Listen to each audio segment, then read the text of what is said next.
U.S. President Joe Biden said on Friday he didn't think that dropping out of the presidential race over the summer helped deliver the election to Trump.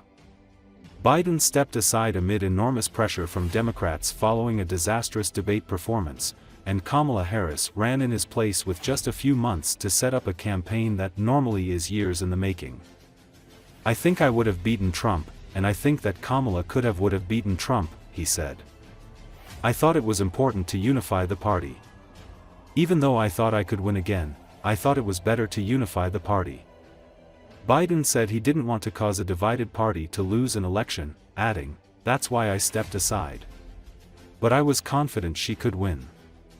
Biden also said he is not thinking about granting himself a pardon as President-elect Donald Trump prepares to take office in 10 days. "Will I pardon myself?"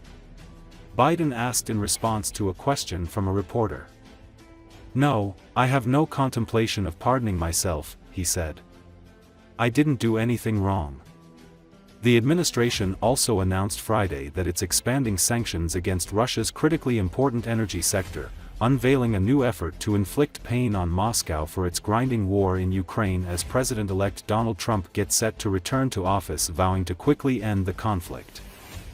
The administration billed the new sanctions as the most significant to date against Moscow's oil and liquefied natural gas sectors, the driver of Russia's economy.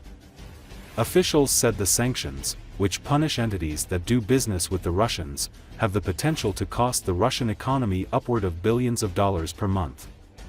More than 180 oil-carrying vessels that are suspected to be part of a shadow fleet utilized by the Kremlin to evade oil sanctions, as well as traders, oil field service firms and Russian energy officials, are also targeted by the new sanctions.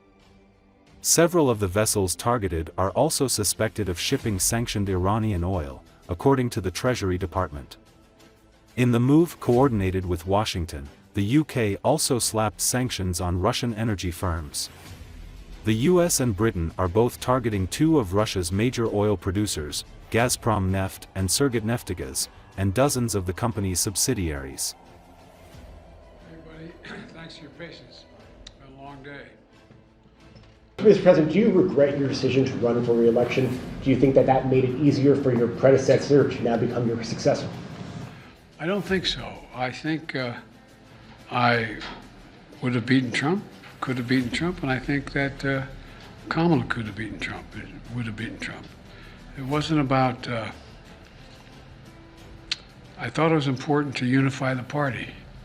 And when the party was worried about whether or not I was going to be able to move, I thought even though I thought I could win again, I thought it was better to unify the party, and it was the greatest honor in my life to be President of the United States, but I didn't want to be one who caused a party that wasn't unified to lose an election. And that's why I stepped aside, but I was confident she could win.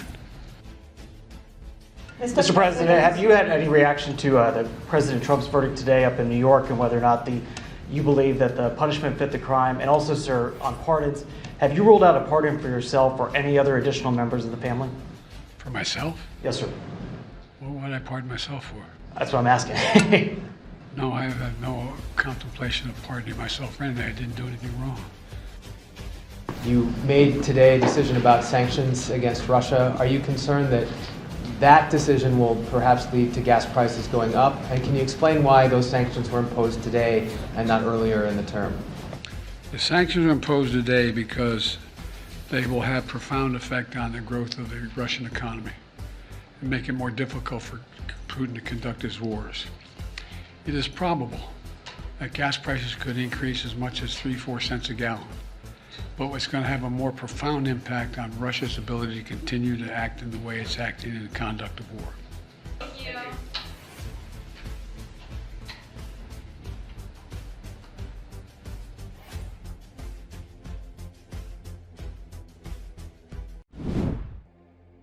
Ukrainian President Volodymyr Zelensky traveled to Rome on Thursday to meet with Italy's Prime Minister Giorgia Meloni, after attending a gathering of the Ukraine Defense Contact Group at Ramstein Air Base in Germany.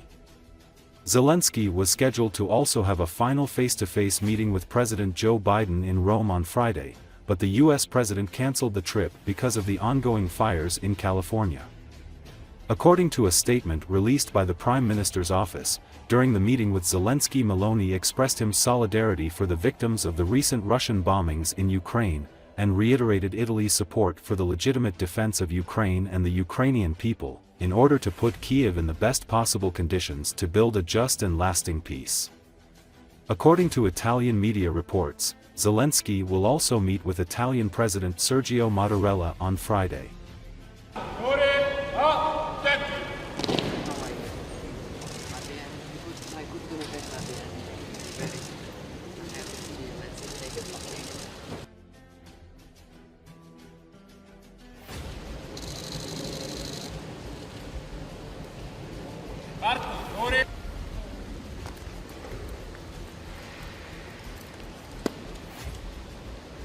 Bandiera di guerra del 31° stormo, reparto d'onore, pronti per la rassegna.